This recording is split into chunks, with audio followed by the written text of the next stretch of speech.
Good afternoon and welcome to the National Association of Wholesaler Distributors webinar, Unlocking Profit with AI, Optimizing Contracts and Special Price Agreements. First, I'd like to thank our sponsor today, SPARXiQ. SPARXiQ solves business challenges by enabling data-driven decisions and equipping frontline sales teams with skills and accelerated results. Working closely together since 2014, SPARXiQ and NAW partnered to support its distribution members with innovative and insightful solutions and resources to accelerate their business performance. I'm very excited to welcome our guest, David Bauders, President and CEO of SPARXiQ. David has been committed to helping companies accelerate sales and profitability with the right analytics, tools, and complementary skills training since he founded the company in 1993. A couple of things to note before we get started. If you'd like to ask a question, please submit them via the Q&A function at the bottom of your screen. This webinar will be recorded and posted in NAW's digital warehouse, which is our online resource library. Without further ado, David, I'll turn it over to you. What do you have for us today? Thanks. We're here today to talk about how to optimize contracts and special price agreements. And this is a very timely presentation, I hope, as a lot of companies have a significant amount of contract activity going into the fourth quarter with some agreements expiring or being up for renewal at January 1. So this is hopefully a topical topic for everybody. So in terms of today's agenda, we'll be talking about the importance of contracts and special price agreements in terms of how they build account position, how they acquire new business, help acquire new business, how to become a significant part of organic growth for distributors. We'll talk about a little bit about the challenges that they bring with them over time as they keep getting added to the business. And then we'll talk about some of the new technologies that can help distributors to get a handle on their contracts and CSPs, and really how AI and machine learning can automate a lot of the drudgery and help companies clean up the accumulated messes, in many cases, of decades of salespeople adding in special agreements and contracts into their ERP systems. And then we'll leave a little bit of time for Q&A. So first, we'll talk a little bit about the importance of contracts, and we'll use these terms interchangeably today, contracts and CSPs, customer-specific pricing.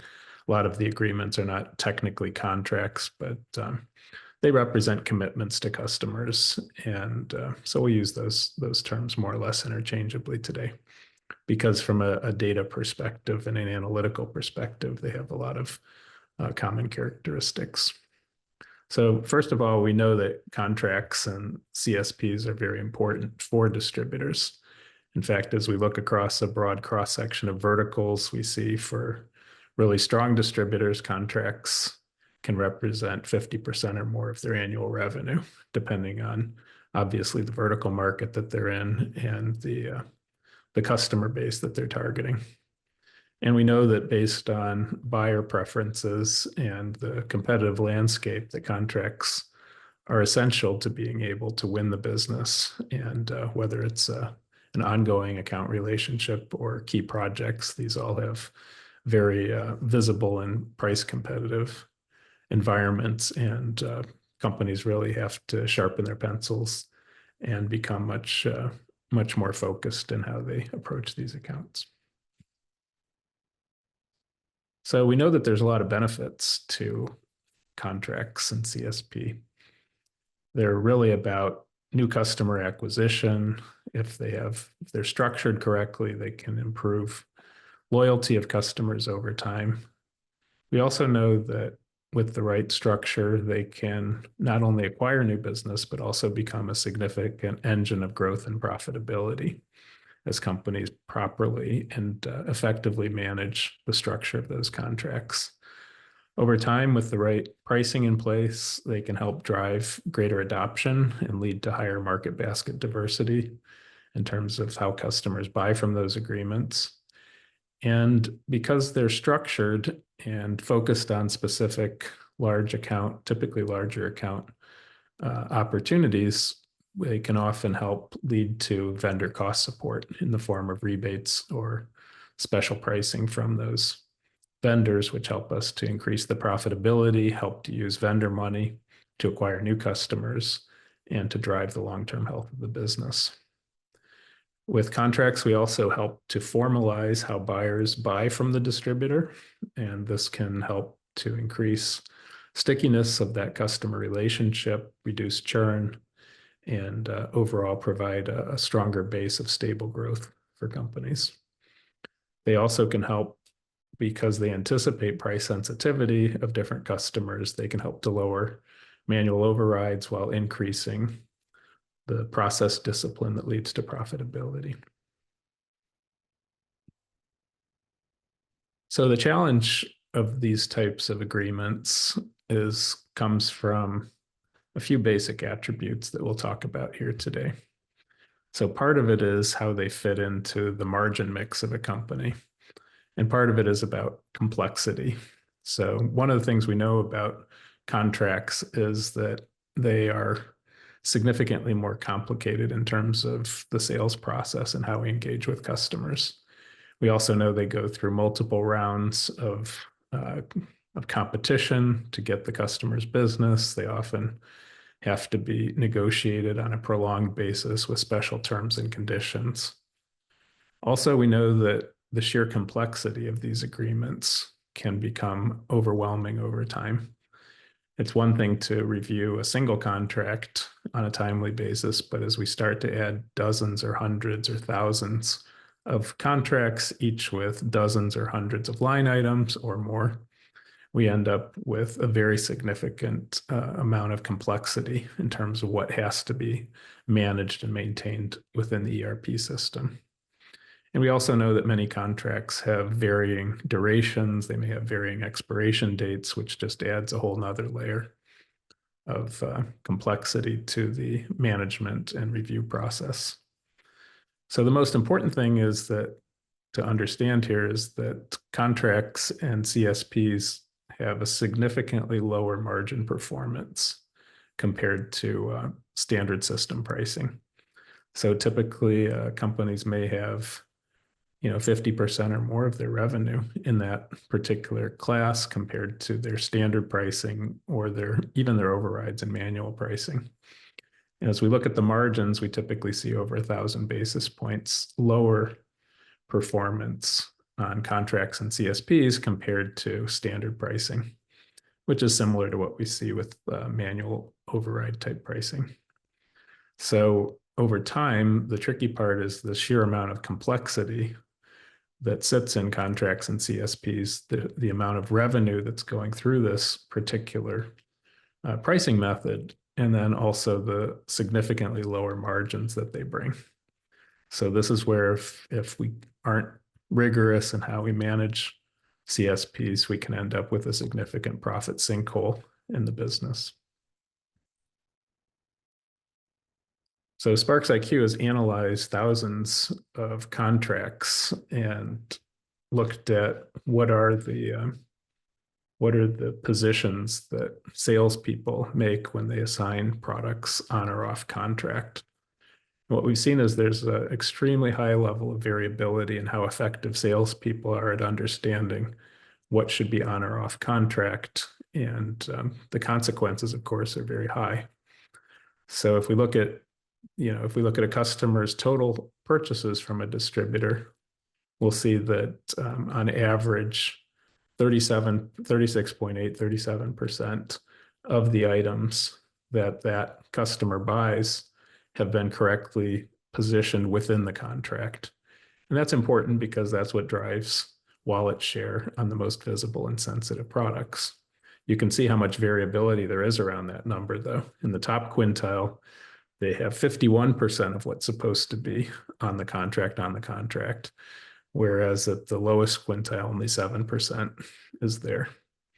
So this represents a significant amount of leakage in terms of wallet share when salespeople don't accurately understand the customer's buying profile and position those products on contract. You can see on the upper right side, there's a significant amount that is maintained off contract. A smart salesperson working for a smart distributor knows that not everything the customer buys should be on contract, depending on the nature of the competitive environment, the nature of the product set that's being sold. It's important to be able to maintain off-contract spend, what we call non-declared spend, because it will typically carry 1,000 basis points or more profitability. So we can see that on average of a customer's purchases, the salesperson will generate 16% correctly off contract. And that helps them to offset the lower margins of the items that are on contract. If we look in the lower half of this chart, however, we see significant opportunities here. And by the way, in the upper right, you can see again how much variability there is. The best salespeople are getting 40% correctly off contract. The worst are only getting 5% correctly off contract, which means there's a significant margin degradation for those salespeople who don't understand how to maintain non-contract, non-declared spend. If we look on the lower left side of the customer's spend that's on the contract, we see that there's a significant amount that should have never have been on the contract. You can see on average 30% of a customer's spend should not have been on the contract for the average salesperson. Of course, when they fail to get that off contract, they're selling at 1,000 basis points lower prices, generally speaking. And again, you can see the sheer variability around these numbers. The best quintile of salespeople having only 5% that was mistakenly left on contract, compared to the worst salespeople at 42.3%, vastly overburdening the agreement with low price combinations that customers don't react to. In the lower right side, you can see there's a big cost when salespeople don't understand what are the products that should be on the contract. And you can see of the customer's total spend, there is on average 16% of customers' spend that was predictably price sensitive and driving wallet share and adoption that the salesperson failed to appropriately get on contract. That typically leads to lower share of wallet and makes it harder to drive adoption of those contracts, leads to cherry picking, et cetera. And you can see again the sheer amount of variability among salespeople negotiating these contracts and special price agreements. The best quintile only has 3% that they missed on the contract that should have been on there, whereas the worst quintile of salespeople is missing over half of what they should have gotten in terms of the customer spend. So the challenge is, it's clear that there's a lot of money in this. 1,000 basis points in an industry that on average makes 400 basis points is a huge amount of money. And what we're talking about here is how do we start to crack through the complexity of contracts? And as we look at distributors and their contract challenges, we see commonly thousands of these contracts that are sitting in the ERP system. Typically, there's hundreds or thousands of products on each contract, depending on the industry. There may be extremely variable vendor cost supports, which need to be renegotiated typically as those agreements come up for renewal. There may be inconsistent price factoring, some of them as net prices, others as list less factors or cost plus factors, things like that. We also see that there are unpredictable or scattered renewal dates. So some of them may be on a calendar year, some of them may be 1-year agreements, some of them may be longer terms. And it's very easy for sellers and for management teams to lose control of this part of their business just based on the sheer complexity from a timing perspective and from a data intensity perspective. In many cases, salespeople don't start looking at these agreements until a few weeks or even a few days in some cases before they're up for renewal. And because they haven't spent the right amount of time using the right tools or the right processes, they're often failing to make important adjustments to those agreements to drive sales and profitability. And furthermore, most ERP systems are terrible at helping to manage this process. They're not designed for analysis or review or decision making. They're designed more for execution purposes. And there's lots of bad habits that creep into contracts and special price agreements. We'll just review a few of them here, but they are significant. We see a huge amount of peanut butter pricing where the same margins are applied across product lines that have radically different levels of price sensitivity, radically different cost to serve, radically different vendor cost supports. And these peanut butter practices leave a lot of money on the table, and in some cases leave share of wallet on the table if they haven't been aggressive enough. And we see that while many of these contracts have very aggressive pricing, which was appropriate to win the customer, years later, those prices haven't been touched. And later in the life cycle, when the value to the customer has been built up over time, when switching costs have increased, many companies have not remediated their aggressive pricing to reflect the maturity of that customer relationship. We also see a huge amount of defects in contracts around failing to secure proper vendor cost support. Typically, about 30% of vendor cost supports are missing in these agreements, a combination of missing customers, missing products, or under-supported customer product combinations. In addition, there is a significant lack of linkage between share of wallet, contract adoption, or cost to serve. So a huge amount of pricing leakage in these agreements. And of course, when the process of contract management is lax, these bad habits tend to be extended and rolled over year after year after year, and thus becoming a significant profit black hole for the companies that have them. There's lots of other leakage points, cost increases that haven't been indexed properly within the contracts, inactive or underperforming customers and SKUs, promises that are made by customers and accepted credulously by salespeople that don't bear out in terms of actual real world performance, companies fail to remediate those, again, leaving tons of money on the table. Lots of wasteful discounting, over aggressive application of discounts across too many product categories, inappropriate products within categories, just a long laundry list of discounting defects. You think about it from a Six Sigma perspective. And of course, missing vendor cost supports. In many industries, contract business is successful to the degree in which a distributor can secure best vendor cost supports from their suppliers.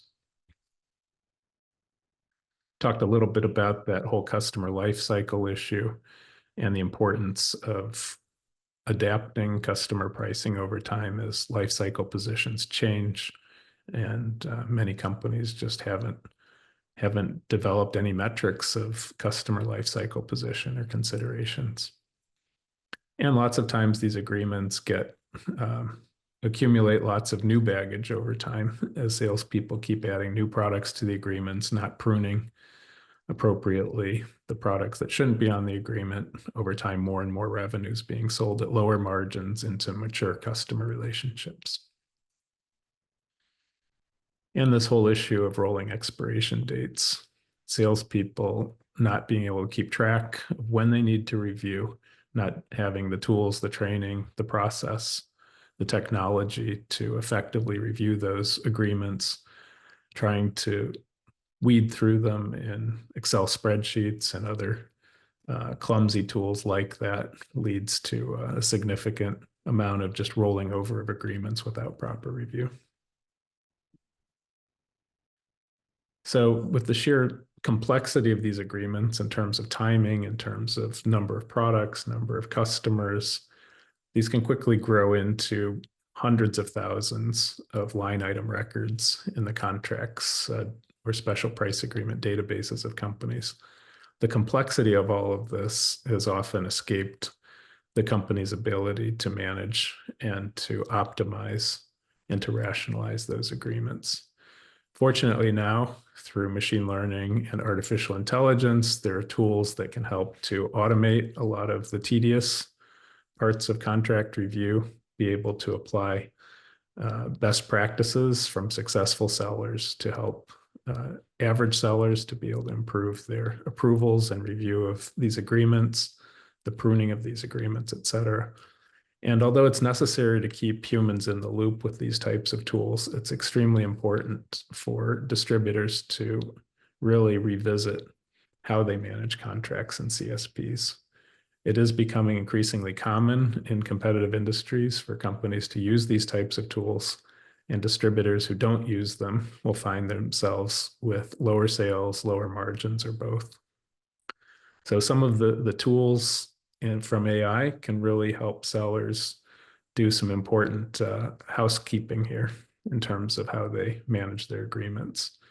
Quickly, we can help remove inappropriate products, help to remove customers or combinations of customers and products that don't belong on these agreements. We can also help to identify where are the opportunities for wallet share improvements and to make sure that those products are added into the agreements, even when the customer's own sales data don't show that they're consuming those. We can infer those from important analytics around customer purchasing behaviors and profiles. Obviously, being able to understand the impact of vendor cost increases and recommending price adjustments to sellers to be able to quickly and efficiently make needed price changes. And then also identifying across hundreds of thousands of line items, where are the price factoring mistakes that have been made, where we have lost the indexing of price to cost throughout those agreements. And identifying, as I mentioned before, where do we need to engage with our vendors to get better cost supports? We know that just as there's huge amount of variability in sell side pricing, there's also a lot of variability in buy side cost supports from vendors. When we analyze the vendors' approval processes based on requests and the approved cost supports, we're able to start recommending best cost support combinations to those sellers. And of course, to really help build more profitable pricing by reducing the over discounting of low sensitivity spending by the customer.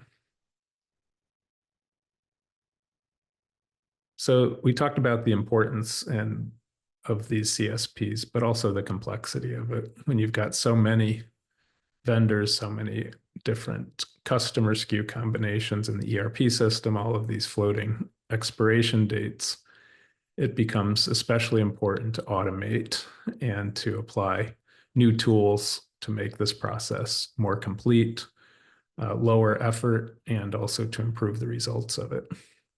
And as I mentioned earlier, this is really not about replacing sellers, but in supporting sellers and making better decisions around their contracting process.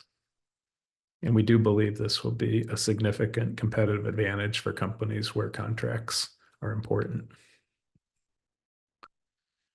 So some of the most important innovations that are going on right now in the contract world involve customer position analysis. When contracts are set up, we always hope that things will go well, that customers will buy from them, but we know from the real world that, frankly, that's the exception rather than the rule. So it's really taken some advancement in how we understand customer purchasing behavior to be able to predict what is a distributor's position with a given customer. Some of the platforms that SPARXiQ processes, we have buyer automation platforms that help buyers to buy from their distributors. We've been able to train models based on buyer transactions across all of their suppliers to understand what are the markers and indicators of a distributor's position.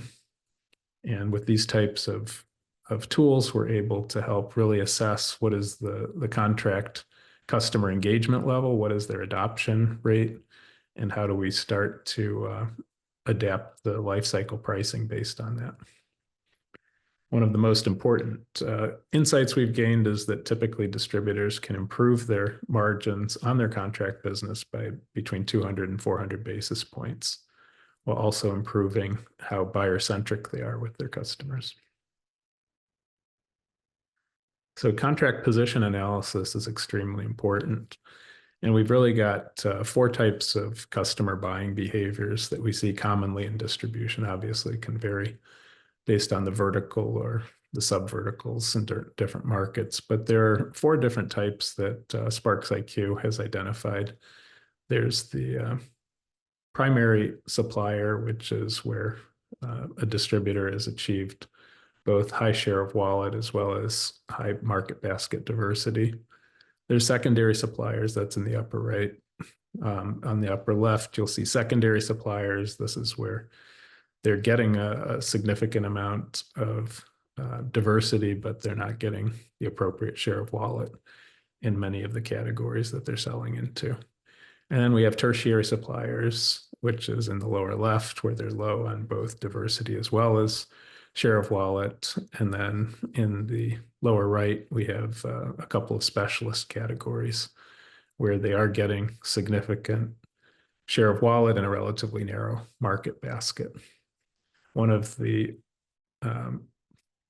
most pivotal analytics in terms of contract analysis is being able to understand not only the position, but also the engagement score.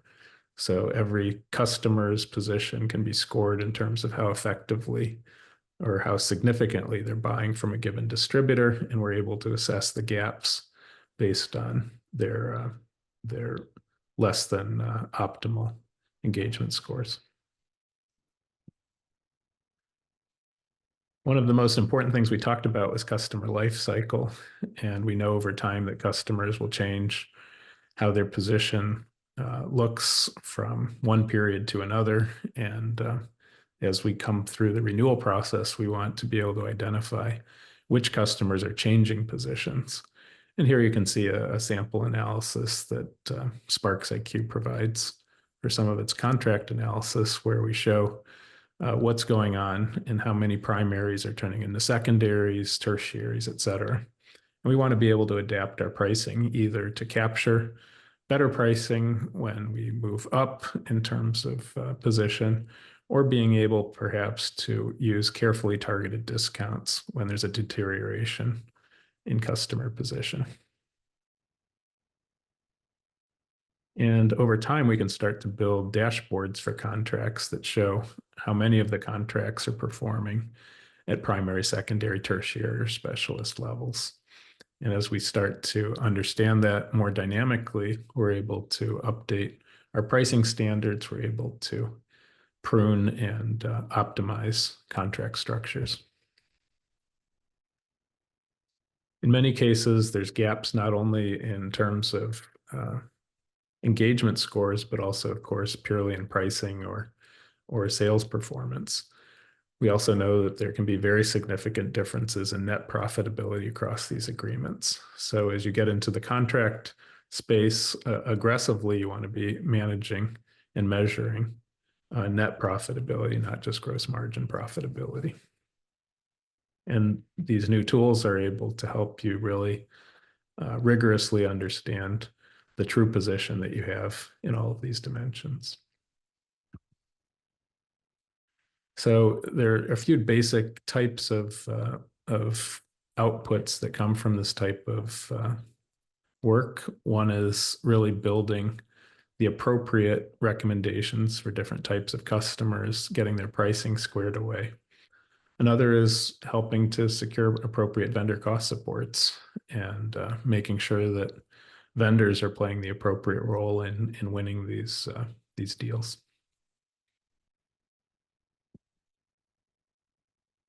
Few keys to improving profitability. Obviously, we need to set appropriate pricing targets for the next term. That means doing careful price analysis and relating that to customer life cycle and engagement scores. Reviewing and rationalizing the pass-through cost increases. Pruning wasteful additions to contracts. We talked about how many items are on contract that shouldn't be on contract, getting them off so that we can capture higher profitability. Converting fixed nets to factored pricing is another key to driving improved profits. And then understanding the cherry picking behavior of customers. Just because you sign an agreement doesn't mean the customer is going to buy from that agreement. Being able to measure and infer and to recommend improvements to those agreements to remediate cherry picking is critical. And then getting better cost supports from vendors on the buy side. So SPARXiQ is now offering to NAW distributors who have an interest in exploring this further, a workshop to help you understand the opportunity in your business with a data extract of your contracts anonymized. We can help you to quantify what is the opportunity, share with you some demos of how these tools can help you to wrangle your contracts into more effective management and really help you rebuild profitability. So if you have an interest in exploring this, feel free to send an email to hello@sparxiq.com, subject contracts, and we'll be happy to help you get started with understanding and managing and optimizing your contracts. So with that, we will turn it over to questions. Thank you so much for that informative presentation, David. I know our viewers found it helpful. I do see a couple questions coming in from our audience. So up first, what are the most common challenges distributors face when it comes to optimizing SPAs, and how can AI overcome them? Well, it's the sheer complexity, as I mentioned earlier, when you've got hundreds of thousands, tens of thousands, hundreds of thousands of line items in the ERP system that are predictably lower profitability. Just being able to manage complexity is super important. And most people can't really process that level of complexity, certainly not in spreadsheets, certainly not just through reviewing PDFs and that sort of thing. We really have to start to organize them into a common data set. We have to build rule sets that will help to identify and prescribe the most important changes to those agreements and to manage the entire process from a workflow perspective. So it's really about organizing the problem, building appropriate rule sets and decision criteria, and then helping the frontline sellers who manage those relationships to quickly and efficiently implement changes. Wonderful, thank you. I do have another question here. What kind of data is needed to effectively implement AI for optimizing contracts and those SPAs? And how do companies ensure its accuracy? Oh, well, data accuracy is also another area where AI and machine learning can help in terms of being able to recognize bad data, outlier data, that sort of thing. But broadly speaking, the types of data that you need are your standard invoice extract, who bought from you at what prices, what quantities, what cost levels from your suppliers. It's that invoice type transactional data combined with the contract structures themselves, a list of the items that are on them, and what the standard pricing or other terms associated with them would be. Great. And I do have one last question here that I see coming in. And it's, how does AI handle dynamic factors such as fluctuating material costs or supply chain disruptions when optimizing these SPAs? Yeah, typically we do that by factoring the prices in the system. So we don't want to think in terms of net prices all the time. A lot of cases, what's more interesting is how those prices relate either to list price or to cost bases. Because over time, if we're constantly re-entering them or let's say instantiating them into the system as net prices, it creates these leakage problems around the time between when the vendor cost goes up and when we're able to recapture them. So factoring is the most important step. And I already talked about the importance of factoring in terms of preventing that type of leakage, but it's also important to create comparability across thin data portions of a transactional data set. We know some products will have very few customers buying them, and factoring allows us to aggregate data from thin data sections into richer data elements. Wonderful. Well, that is the last question that I see that I have here from our audience. So do you have any final words of wisdom? No, just want to thank NAW for the opportunity today, and thanks to everyone who attended, and hopefully can help you get your contracts, at least explore your contract opportunity. That sounds great. Well, we are going to wrap things up and give everybody a couple minutes back on their calendar. David, thank you so much again for taking time out of your busy schedule to present on this topic. We always love having you join us. And I'm sure that our audience found a lot to think about and a lot of takeaways from this presentation. I'd like to give one more thank you to our sponsor, SPARXiQ. And just a reminder that NAW's mission is to transform the wholesale distribution industry begins with you. So please contact us to learn more about our services, events, educational resources, innovation, and advocacy NAW provides for our members. And with that, thank you again, David, and thank you all for participating today. I hope you have a wonderful day. Thanks, everyone.